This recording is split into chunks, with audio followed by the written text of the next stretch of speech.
ভোরের নরম আলোয় জেগে ওঠে গভীর বন। হালকা কুয়াশার আড়ালে দাঁড়িয়ে আছে বিশাল গাছগুলো। পাতার ফাঁক দিয়ে সোনালি রোদ ঢুকে তৈরি করছে এক স্বপ্নময় পরিবেশ। এই নীরব বনের মাঝে ধীরে ধীরে প্রবেশ করে এক কিশোর।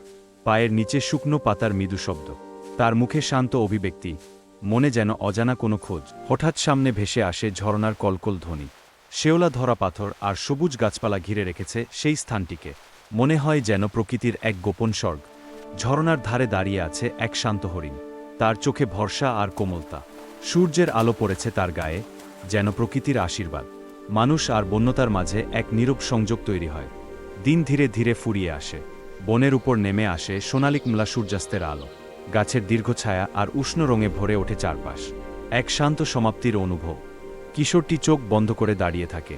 চারপাশে নরম আলোর আভা, মনে এক গভীর শান্তি। এই নীরবতার মাঝেই সে খুঁজে পায় নিজের ভেতরের শক্তি। প্রকৃতি তার শিক্ষক, তার আশ্রয়।